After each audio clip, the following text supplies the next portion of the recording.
السلام علیکم.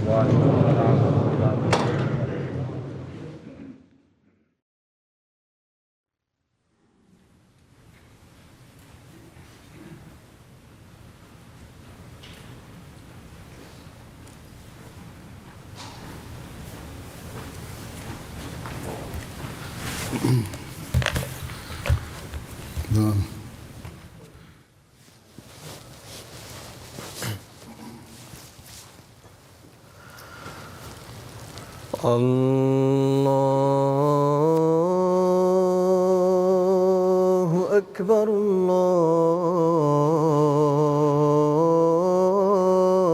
اللہ اکبر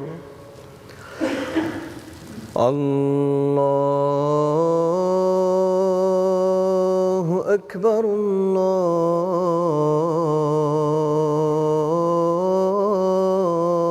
اللہ اکبر اشہد ان لا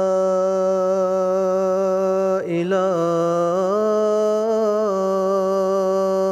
الا اللہ اشہد ان لا الہ الا اللہ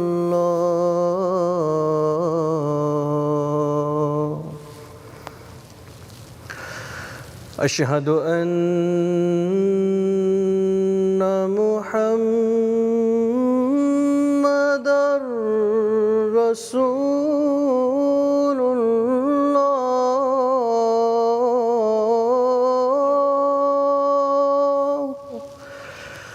اشہد ان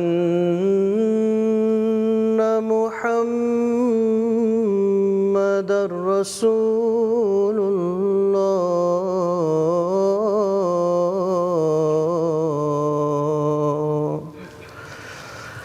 حی علی الصلاة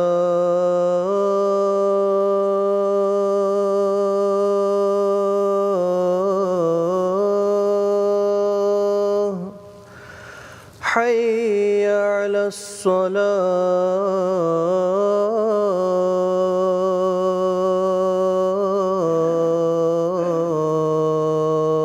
الصلاة حی علی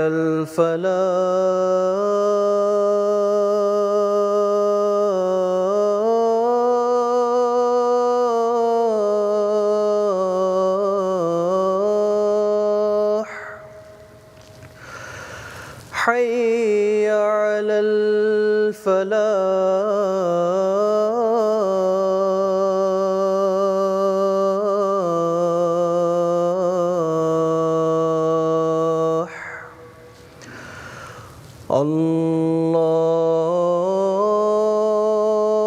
اللہ اکبر اللہ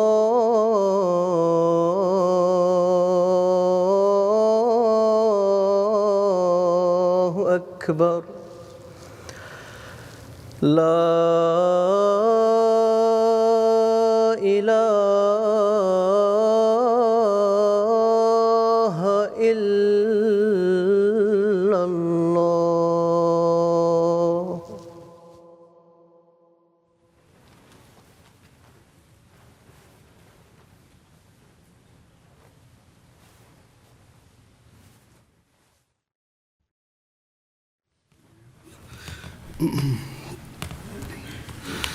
السلام علیکم ورحمۃ اللہ.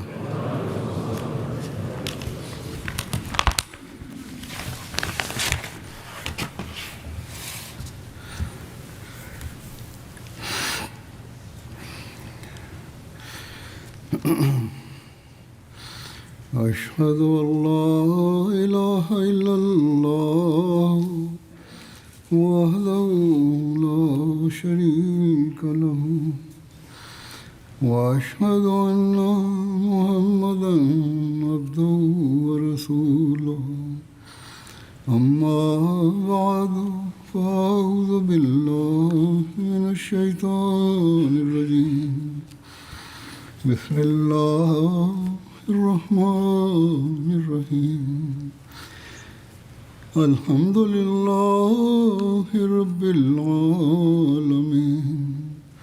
الرحمن الرحيم مالك يوم الدين إياك نعبد وإياك نستعين اهدنا الصراط المستقيم صراط الذين أنعمت عليهم غير المغضوب عليهم ولا الضالين.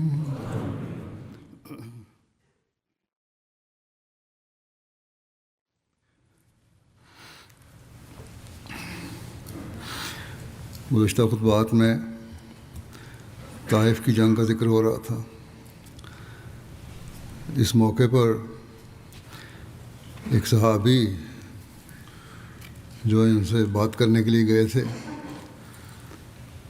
اور طائف والوں نے اس کی ضمانت بھی دی تھی کہ انہیں کچھ نہیں کہا جائے گا، لیکن جب وہ قلعے کے قریب گئے تو انہیں شہید کر دیا گیا اور ان لوگوں نے عہد شکنی کی. لیکن اہل طائف کی اس عہد شکنی کے باوجود نبی اکرم صلی اللہ علیہ وسلم نے مصالحت کی کوشش ترک نہیں فرمائی. آپ صلی اللہ علیہ وسلم نے دوبارہ حضرت حنظلہ بن ربیع کو اہل طائف کی طرف بھیجا. وہ جب قلعے کے قریب پہنچے اور بات چیت کا پیغام بھیجا تو ان کے کچھ لوگ گفتگو کے لیے باہر آئے اور حضرت حنظلہ نے کہا کہ تم لوگ مصالحت چاہتے ہو کہ نہیں؟ وہ لوگ کچھ کہنے کے بجائے حضرت حنظلہ پر حملہ آور ہوئے اور انہیں پکڑ کر قلعے میں لے جانے کی کوشش کرنے لگے. اس پر حضرت صلی اللہ علیہ وسلم نے فرمایا، کون ہے جو حنظلہ کو بچا کر لائے گا؟ اس کو ہمارے تمام مجاہدین جتنا اجر و ثواب ملے گا جو وہ لے کے آئے گا ان کو. اس پر حضرت عباس دوڑتے ہوئے گئے اور مشرکین کے چنگل سے حضرت حنظلہ کو چھڑا کر لے آئے. واپسی پر دشمن نے قلعے سے پتھر بھی برسائے لیکن یہ کفار کی سنگباری سے محفوظ رہے. جیسا کہ پہلے بیان ہو چکا ہے گزشتہ خطبات میں کہ اہل طائف اور ہوازن کے اہل مکہ اور خاص طور پر قریش سے خاندانی اور گہرے معاشی تعلقات تھے. ایک دوسرے سے شادی بیاہ کے ذریعے بھی تعلقات تھے.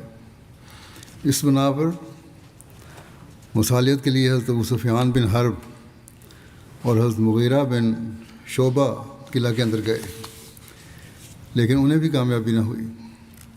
البتہ قلعے والوں نے یہ درخواست کی کہ محمد صلی اللہ علیہ وسلم سے کہیں کہ ہمارے باغات کو نقصان نہ پہنچائیں.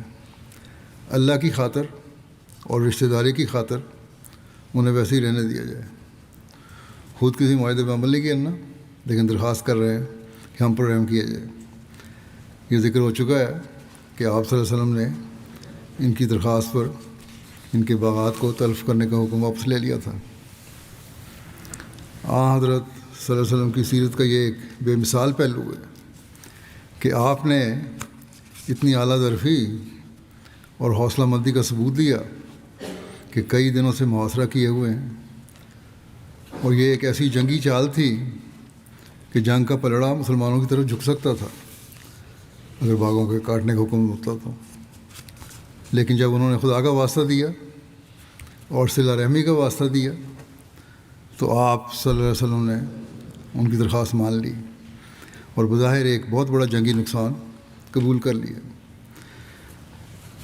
اس موقع پر حضرت صلی اللہ علیہ وسلم نے یہ اعلان کروایا کہ جو غلام قلعے کی فصیل سے اتر کر ہمارے پاس آ جائے گا وہ آزاد ہوگا.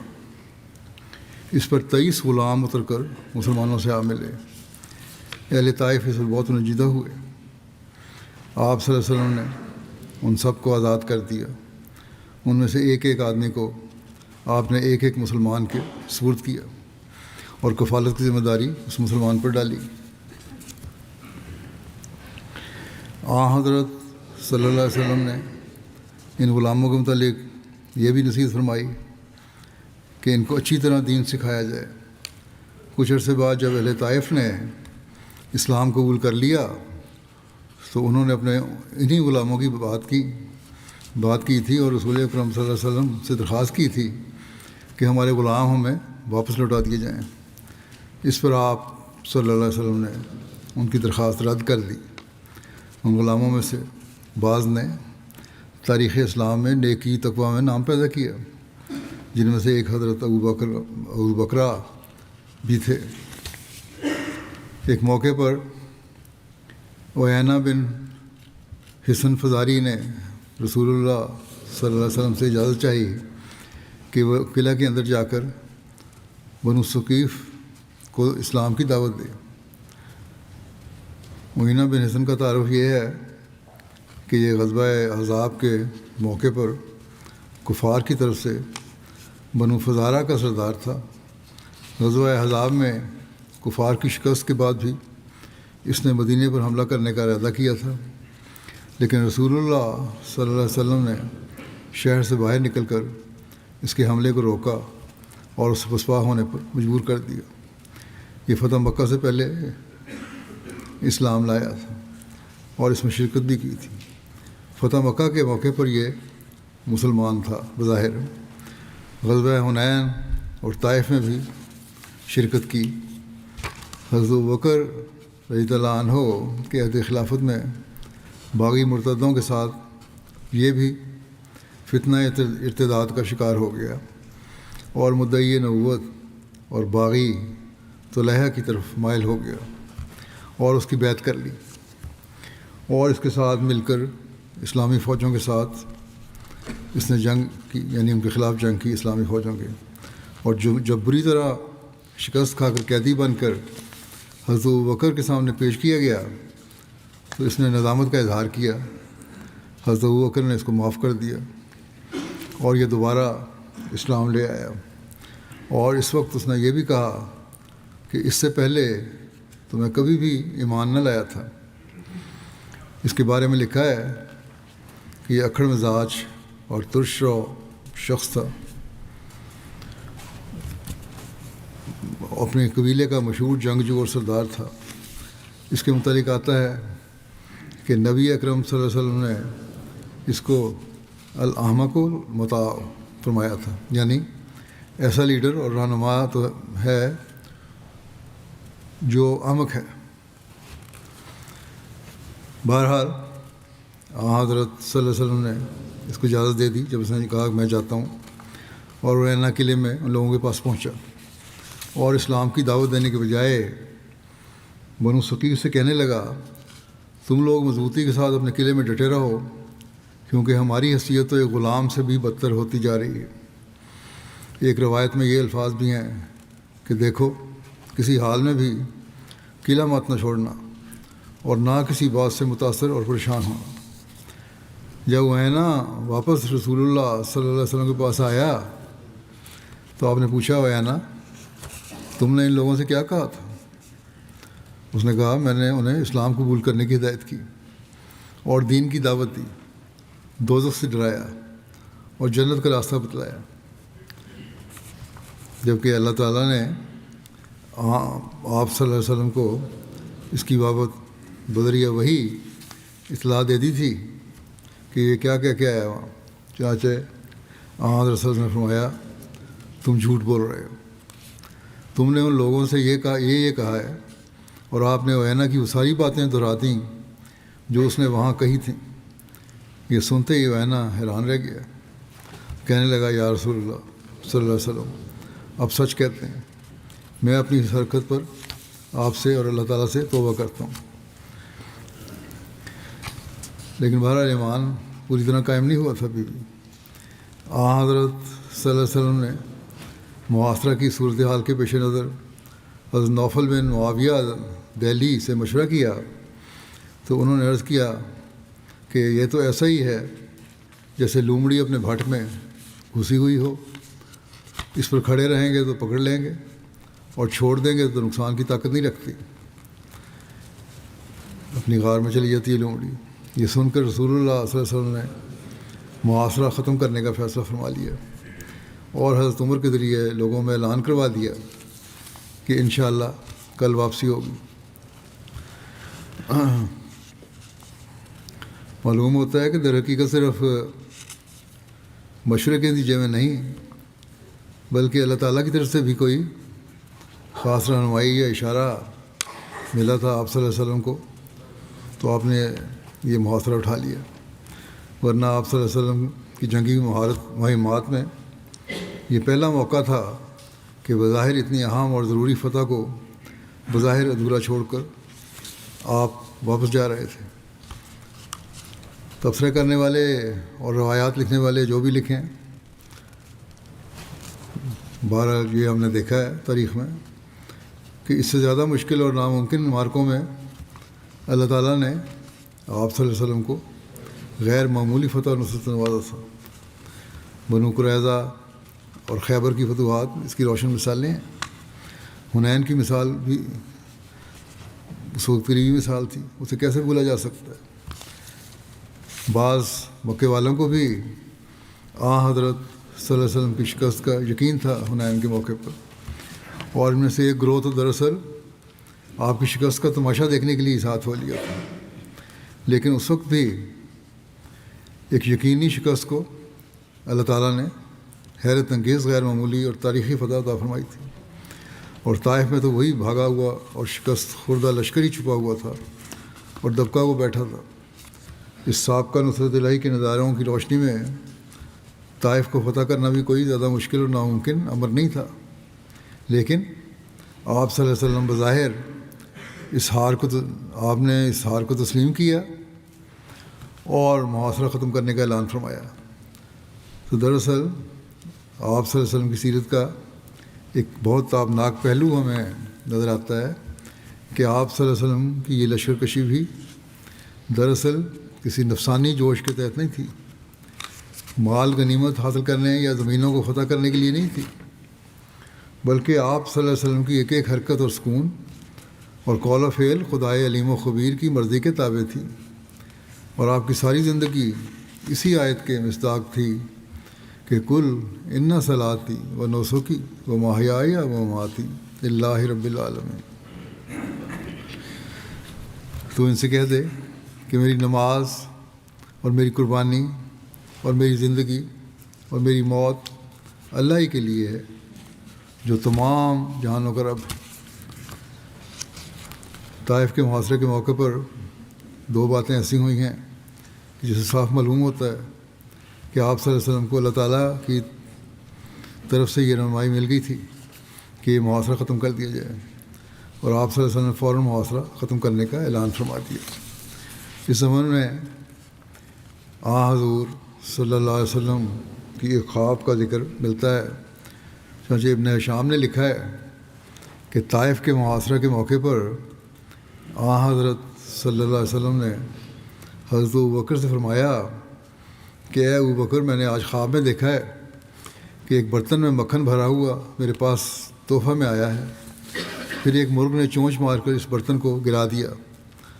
ابوبکر نے عرض کیا, میرا خیال تو یہ ہے کہ اس مرتبہ آپ ثقیف سے جو چاہتے ہیں وہ حاصل نہ کر سکیں گے. یہ قبیلہ تھا, یعنی یہ جو محاصرہ کیا ہوا ہے اس کا وہ نتیجہ نہیں نکلے گا جو ہمارے حق میں ہو, یہ ہم نے سوچا ہوا ہے. فتح ملنی مشکل لگتی ہے. رسول اللہ صلی اللہ علیہ وسلم نے فرمایا, میرے خیال میں بھی اس کا حصول فی الحال ناممکن ہے. اس طرح اسی طرح ایک روایت میں یہ بھی آتا ہے کہ خولہ بنت حکیم, ان کا نام خویلہ بھی آیا ہے, جو حضرت عثمان بن مظعون کی بیوی تھیں.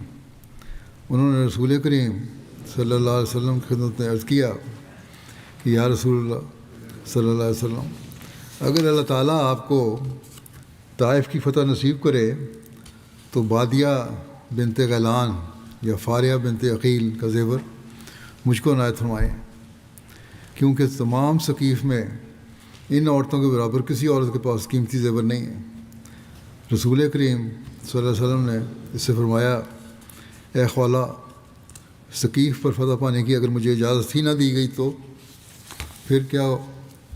حضرت خولہ وہاں سے نکلیں اور حضرت عمر سے اس کا ذکر کیا۔ حضرت عمر حضور صلی اللہ علیہ وسلم کی خدمت میں آئے اور عرض کیا، یا رسول اللہ، خولہ کیسی بات کر رہی ہے؟ وہ کہتی ہے کہ یہ بات آپ نے ان سے فرمائی ہے۔ فرمایا، ہاں میں نے کہی ہے۔ حضرت عمر فوراً سمجھ گئے اور عرض کیا، کیا ان کے بارے میں آپ صلی اللہ علیہ وسلم کو اذن نہیں دیا گیا اس فتح کے بارے میں یا جنگ جاری رکھنے والے نے؟ آپ نے فرمایا نہیں۔ حضرت عمر نے عرض کیا کہ پھر میں لوگوں کو کوچ کرنے کے لیے کہہ دوں؟ آپ نے فرمایا ہاں۔ چانچہ اجازت ملنے پر حضرت عمر نے کوچ کا اعلان کروا دیا، یہاں سے وہاں سے واپسی کا۔ جب اس واپسی کا اعلان ہوا تو اس اعلان پر بعض لوگوں نے یہ اظہار کیا کہ ہم بغیر فتح کے کیوں کر لوٹ رہے ہیں۔ معلوم ہوتا ہے کہ بعض جشیلے نوجوانوں کا یہ رد عمل تھا۔ پہلے تو حضرت ابوبکر اور حضرت عمر کی خدمت میں حاضر ہوئے کہ وہ حضور صلی اللہ علیہ وسلم کی خدمت میں درخواست کریں کہ فتح ہونے تک ہم محاصرہ جاری رکھیں، لیکن انہوں نے کہا کہ آپ صلی اللہ علیہ وسلم نے جو بھی فیصلہ فرمایا ہے وہ درست ہے۔ حضرت ابوبکر اور حضرت عمر نے انکار کر دیا اس بات کو کہنے کے۔ اس پر یہ جذباتی نوجوان خود حضرت صلی اللہ علیہ وسلم کی خدمت میں حاضر ہوئے اور بڑے جذباتی انداز میں عرض کیا کہ حضور ہم لڑیں گے۔ آپ صلی اللہ علیہ وسلم نے ان کی خواہش پر فرمایا کہ ٹھیک ہے، کل صبح لڑو۔ چنانچہ وہ لوگ اگلے دن لڑنے کے لیے نکلے تو انہیں سوائے زخموں کے اور کچھ نہ ملا۔ اس پر آپ صلی اللہ علیہ وسلم نے فرمایا، ہم انشاءاللہ کل واپس روانہ ہوں گے۔ یعنی جنگ کا کوئی فائدہ نہیں ہوا، زخمی ہو کے واپس آ گئے۔ تو ان سب نے بھی خوشی کا اظہار کیا اور اب ان کی رائے میں تبدیلی دیکھ کر آپ صلی اللہ علیہ وسلم بھی مسکرا دیے۔ اس غزوے میں کفار کے 3 لوگ قتل ہوئے۔ البتہ ان کے زخمیوں اور مزید مقتولین کی بابت کوئی زیادہ تفصیلات نہیں ملتی، کیونکہ یہ لوگ قلعے کے اندر ہی محصور رہے۔ اسی طرح مسلمانوں کے زخمیوں کی بھی معین تعداد معلوم نہیں، کچھ زخمیوں کی بابت تفصیل ملتی ہے، جیسے مشرکین کے تیر اندازی سے زخمی ہونے والوں میں ایک حضرت ابو سفیان بن حرب کا ذکر ملتا ہے۔ ایک تیر ان کی آنکھ میں آ کر لگا جس سے ان کی آنکھ باہر نکل آئی۔ یہ سیدھے رسول اللہ صلی اللہ علیہ وسلم کے پاس آئے اور اس حال میں کہ ان کی آنکھ ان کے ہاتھ میں تھی، انہوں نے آپ سے عرض کیا، یا رسول اللہ، میری یہ آنکھ اللہ کے راستے میں جاتی رہی۔ حضرت صلی اللہ علیہ وسلم نے فرمایا، اگر تم چاہو تو میں دعا کروں گا اور تمہاری یہ آنکھ واپس اپنی جگہ پر ٹھیک ہو جائے گی، اور اگر آنکھ نہ چاہو تو تمہیں جنت میسر آئے گی۔ ایک روایت میں یہ الفاظ ہیں کہ عین یعنی آنکھ نہ چاہو تو جنت میں تمہیں عین یعنی چشمہ آب بے رحمت میسر آئے گا۔ عربی زبان میں عین کے ایک معنی آنکھ کے ہوتے ہیں اور چشمے کو بھی عین کہتے ہیں۔ ابو سفیان نے کہا، مجھے جنت ہی عزیز ہے۔ یہ کہہ کر انہوں نے اپنی ہاتھ سے اپنی آنکھ پھینک دی۔ یہ وہی ابو سفیان ہے کہ جو فتح مکہ تک اسلام کے شدید دشمن تھے اور جنگ احد میں کفار کی فوج کے سپہ سالار بھی تھے، اور اب مسلمان ہونے کے بعد بھی قربانیوں میں پیش نظر آ رہے تھے۔ عجیب اتفاق ہے کہ ان کی دوسری آنکھ جنگ یرموک میں ضائع ہو گئی تھی۔ اسی طرح ایک دوسرے صحابی کا ذکر ملتا ہے، وہ حضرت ابوبکر صدیق کے صاحبزادے عبداللہ تھے۔ ان کا زخم اتنا لمبا چلا اور جان لیوا ثابت ہوا کہ آخر اپنے والد حضرت ابوبکر رضی اللہ عنہ کی خلافت کے زمانے میں اسی زخم کے نتیجے میں ان کی وفات ہو گئی۔ اس غزوے میں 12 صحابہ شہید ہوئے، جن کے اسماء یہ ہیں: حضرت سعید بن عاص، حضرت عرفتہ بن جناب، حضرت عبداللہ بن ابی امیہ، حضرت عبداللہ بن عامر، حضرت صائب بن حارث اور ان کے بھائی عبداللہ بن حارث، حضرت جلیحہ بن عبداللہ، حضرت ثابت بن جزا، حضرت حارث بن سہل، حضرت منذر بن عبداللہ، حضرت رقیم بن ثابت اور حضرت عبداللہ بن ابو بکر جو بعد میں وفات پا گئے تھے۔ رسول کریم صلی اللہ علیہ وسلم کے ہمراہ اس غزوے میں آپ کی 2 ازواج مطہرات حضرت ام سلمہ اور حضرت زینب تھیں۔ ان دونوں کے لیے 2 خیمے نصب کیے گئے تھے۔ آپ صلی اللہ علیہ وسلم محاصرہ کے دوران ان دونوں خیموں کے درمیان نماز ادا فرماتے تھے۔ حضرت صلی اللہ علیہ وسلم نے طائف کا کتنے روز محاصرہ کیا تھا، اس بارے میں متعدد روایات ملتی ہیں۔ بعض کہتے ہیں 10 سے کچھ زائد راتیں محاصرہ کیا۔ ابن حشام کہتے ہیں کہ یہ بھی کہا جاتا ہے کہ یہ 17 راتیں محاصرہ کیا۔ یہ بھی کہا جاتا ہے کہ 20 دن محاصرہ کیا۔ بعض کہتے ہیں کہ آپ نے 20 سے کچھ زائد راتیں محاصرہ کیا۔ ایک روایت میں آتا ہے کہ رسول اللہ صلی اللہ علیہ وسلم نے 30 کے قریب راتیں اہل طائف کا محاصرہ کیا۔ صحیح مسلم میں حضرت انس سے روایت ہے کہ ہم نے 40 راتوں تک ان کا محاصرہ کیا۔ بہرحال جب روانگی کا وقت آیا تو آپ صلی اللہ علیہ وسلم نے فرمایا یہ پڑھتے ہوئے واپس لوٹو، آئبونا تائبونا عابدونا لربنا حامدون، ہم لوٹنے والے ہیں، توبہ کرنے والے ہیں، عبادت کرنے والے ہیں اور اپنے رب کی تعریف کرنے والے ہیں۔ آپ صلی اللہ علیہ وسلم سے عرض کی گئی کہ یا رسول اللہ صلی اللہ علیہ وسلم بنو ثقیف کے لیے بددعا کریں۔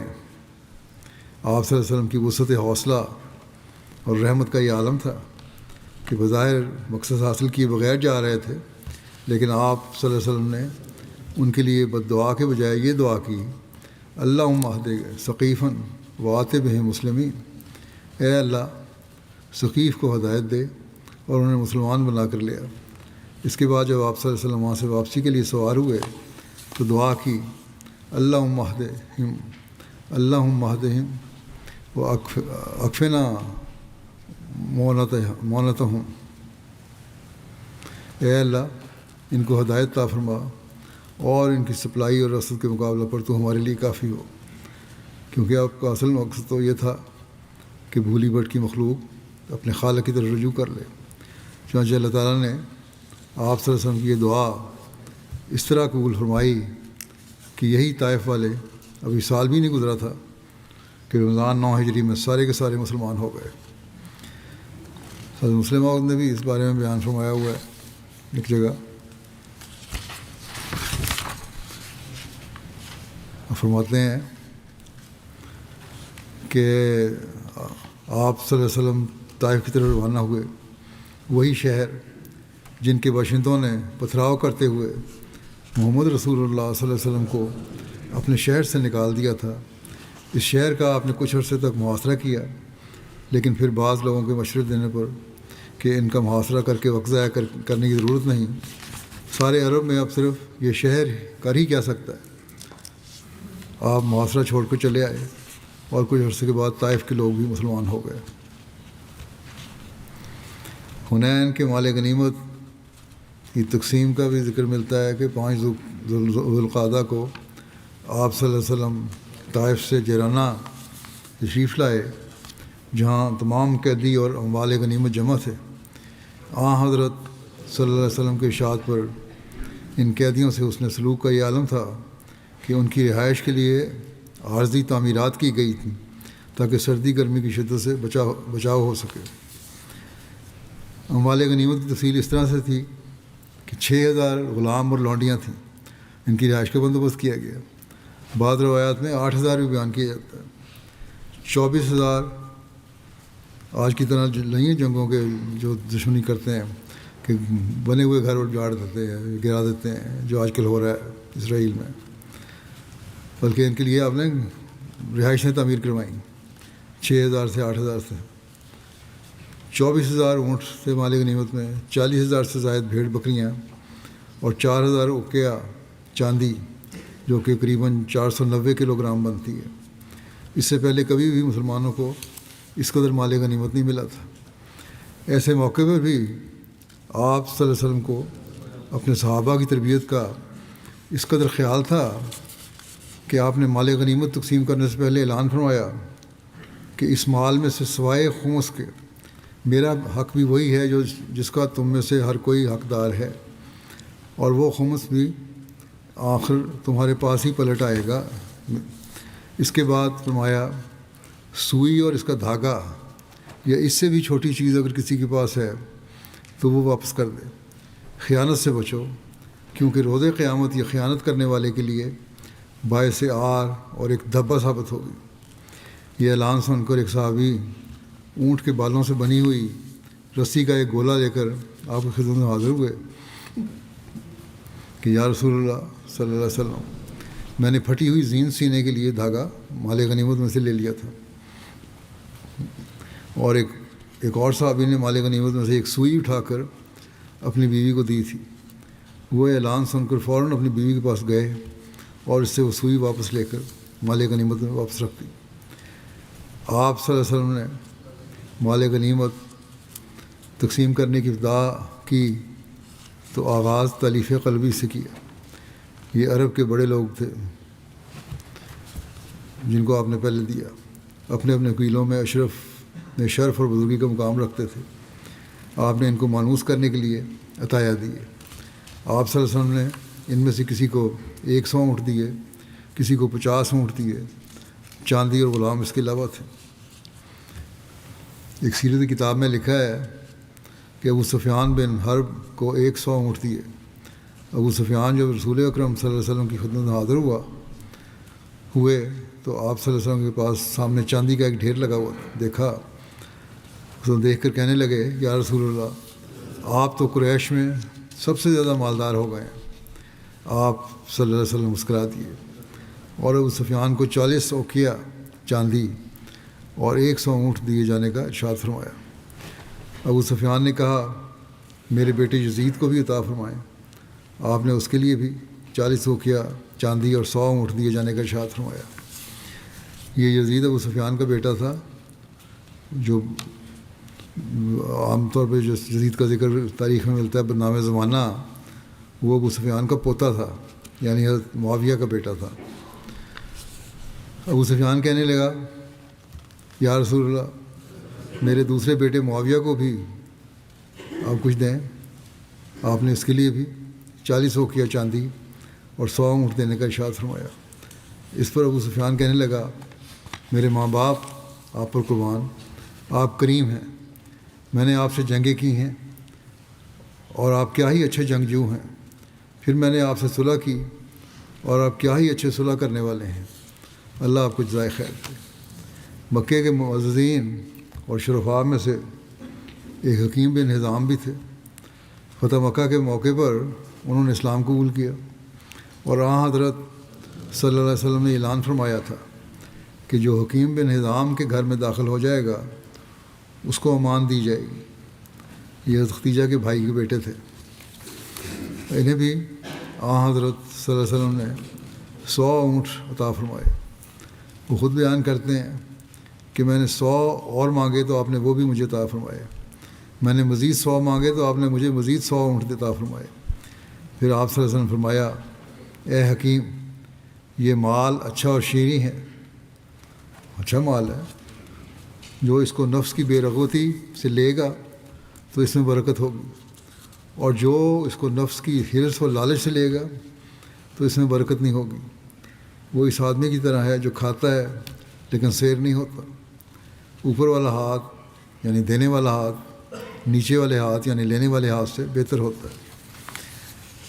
حضرت صلی اللہ علیہ وسلم کی نصیحت کا ایسا اثر ہوا کہ اسی وقت عرض کیا یا رسول اللہ صلی اللہ علیہ وسلم، اس کی قسم جس نے آپ کو حق کے ساتھ مبعوث کیا ہے، آج کے بعد مرتے دم تک میں کبھی کسی سے کچھ نہیں مانگوں گا۔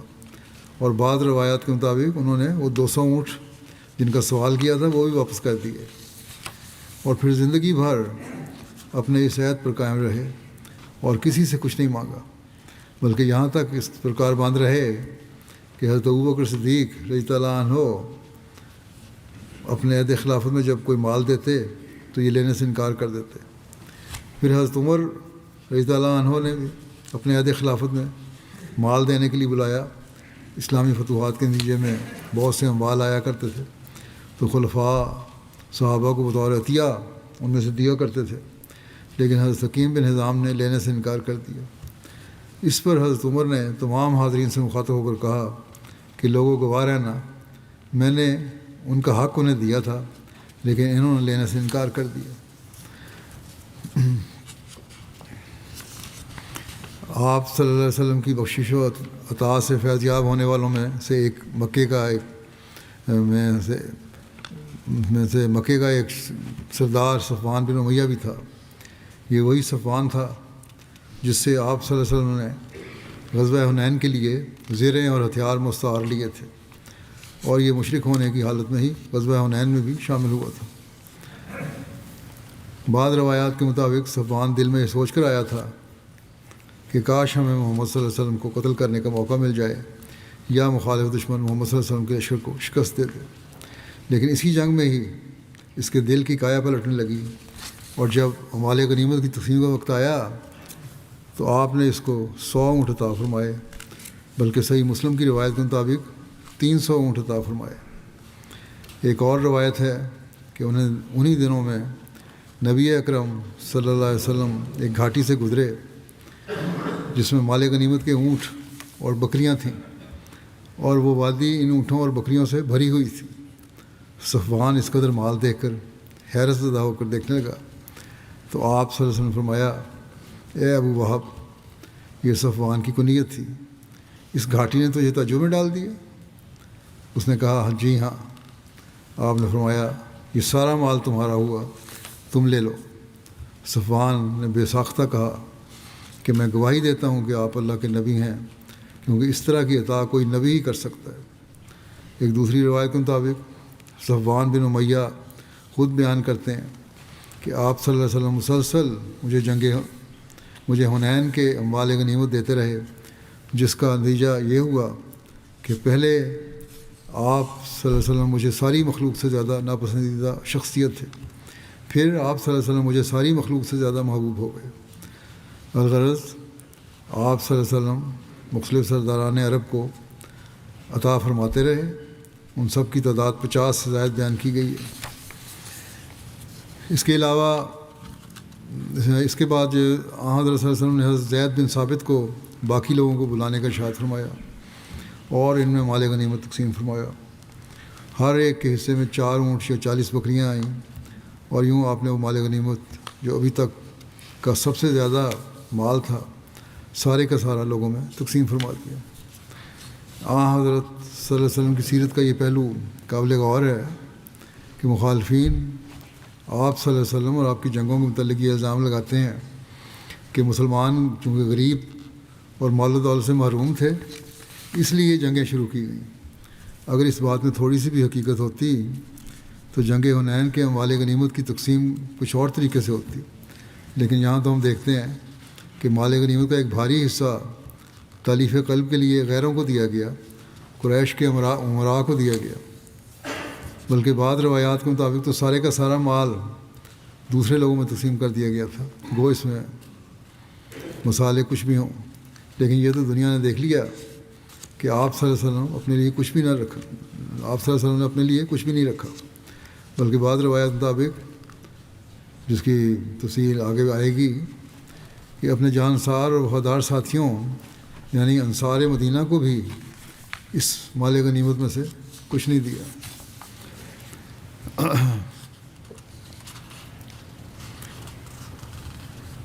حضرت صلی اللہ علیہ وسلم نے قریش کو اموال دینے کی ایک حکمت بیان کرتے ہوئے فرمایا، انی اوتی قریشن تعلفہم لأنہم حدیث و عہد جاہلیہ، کہ میں قریش کو دے کر ان کے تالیف قلب کا سامان کر رہا ہوں کیونکہ انہیں کفر سے تعلق توڑے ابھی زیادہ عرصہ نہیں ہوا، ایمان اتنا مضبوط نہیں ہے۔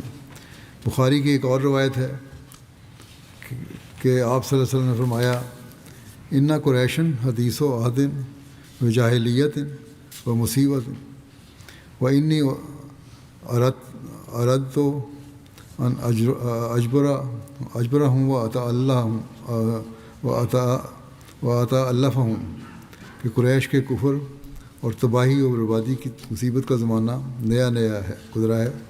میرا مقصد ان کے نقصان کی تلافی اور ان کی دلجوئی کرنا ہے. اور پھر اس پر حکمت تقسیم اور نوازشات کے ایسے بابرکت اثرات سامنے آئے کہ وہ جو آپ کے خون کے پیاسے تھے اب ان کے لیے دنیا بھر میں سب سے زیادہ افضل اور محبوب حضرت صلی اللہ علیہ وسلم ہی ہو گئے.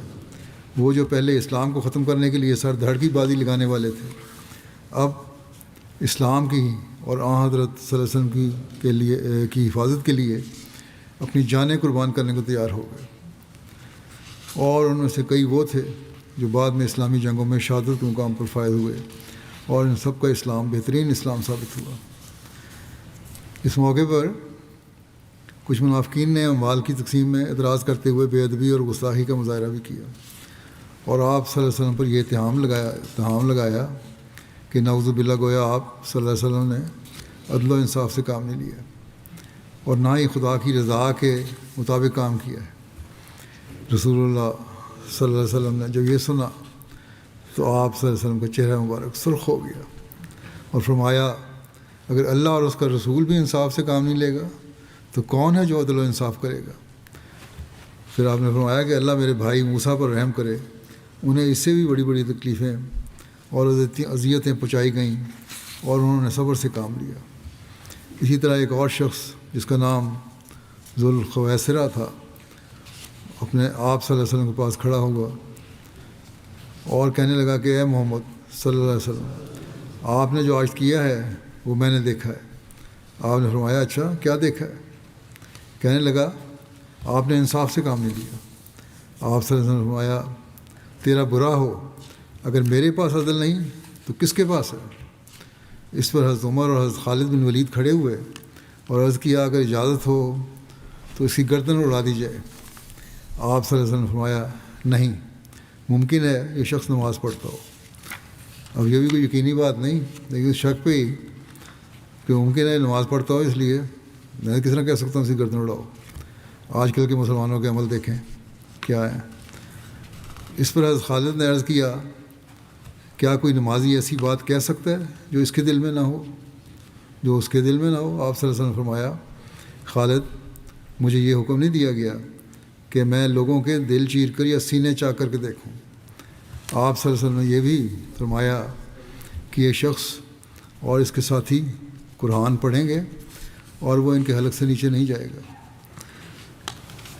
ایمان ان کا سطحی ایمان ہے اور یہ دین سے اس طرح نکل جائیں گے جیسے تیر شکار سے اس طرح آر پار ہو جاتا ہے کہ تیر پر خون کا ذرا سا بھی نشان نہیں ہوتا. تم ان کی نماز اور روزہ کے مقابلے پر اپنی نماز اور روزے کو حقیر جانو گے, یعنی وہ بظاہر لمبی لمبی اور باقاعدہ نماز پڑھنے والے ہوں گے اور روزہ رکھنے میں بھی متشدد ہوں گے. یہ بہت سارے مسلمانوں کے عمل اور خاص طور پر علماء کہلانے والوں کے عمل آج کل ہم دیکھتے ہیں یہی ہو رہے ہیں. اس کی پہلے ہی آپ نے پیشگوئی فرمائی تھی. شارحین بیان کرتے ہیں کہ یہی شخص فتنہ خوارج کے بانیوں میں سے ہوا اور حضرت علی کے زمانے میں یہ گروہ سامنے آیا اور پھر حضرت علی نے ان کے خلاف جہاد کیا اور نبی اکرم صلی اللہ علیہ وسلم نے جس طرح ان لوگوں کے بارے میں بیان فرمایا تھا بیان ہی وہ اسی طرح کے نکلے. حضرت مسلم وہ فرماتے ہیں کہ ذوالخویسرہ نامی ایک شخص رسول اللہ صلی اللہ علیہ وسلم کے پاس آیا اور اس نے کہا اے محمد صلی اللہ علیہ وسلم جو کچھ آپ نے آج کیا ہے وہ میں نے دیکھا ہے. آپ نے فرمایا تم نے کیا دیکھا ہے؟ اس نے کہا میں نے یہ دیکھا ہے کہ آپ نے آج ظلم کیا اور انصاف سے کام نہیں لیا. نعوذ باللہ. آپ نے فرمایا تم پر افسوس ہے, اگر میں نے عدل نہیں کیا تو پھر اور کون انسان دنیا میں عدل کرے گا. اس وقت صحابہ جوش میں کھڑے ہو گئے اور جب یہ شخص مسجد سے اٹھ کر گیا تو ان میں سے بعض نے کہا یا رسول اللہ یہ شخص واجب القتل ہے, کیا آپ اجازت دیتے ہیں کہ ہم اسے مار دیں؟ اب توہین رسالت کے بارے میں بڑی باتیں کرتے ہیں تو یہاں بھی دیکھ لیں. آپ نے فرمایا اگر یہ شخص قانون کی پابندی کرتا ہے تو ہم اس کو کس طرح مار سکتے ہیں, یعنی جو ہمارے قاعدے قانون آئے ہیں ان کی پابندی کر رہا ہے تو ٹھیک ہے, کوئی ضرورت نہیں مارنے کی. صحابہ نے کہا رسول اللہ ایک شخص ظاہر کچھ اور کرتا ہے اور اس کے دل میں کچھ اور ہوتا ہے, کیا ایسا شخص سزا کا مستحق نہیں؟ رسول اللہ صلی اللہ علیہ وسلم نے فرمایا مجھے خدا نے یہ حکم نہیں دیا کہ میں لوگوں سے ان کے دلوں کے خیالات کے مطابق معاملہ کروں، مجھے تو یہ حکم دیا گیا ہے کہ میں لوگوں سے ان کے ظاہر کے مطابق معاملہ کروں۔ پھر آپ نے فرمایا یہ اور اس کے ساتھی ایک دن اسلام سے بغاوت کریں گے۔ ہاں یہ میں بتا دوں، میں اب تو کچھ نہیں سزا دے رہا، لیکن بغاوت کریں گے تو پھر وہ سزا بھی پائیں گے۔ چنانچہ حضرت علی کے زمانے میں یہ شخص اور اس کے قبیلہ کے لوگ ان باغیوں کے سردار تھے جنہوں نے حضرت علی سے بغاوت کی، اور خوارج کے نام سے آج تک مشہور ہیں۔ باقی ان شاء اللہ تعالیٰ آئندہ۔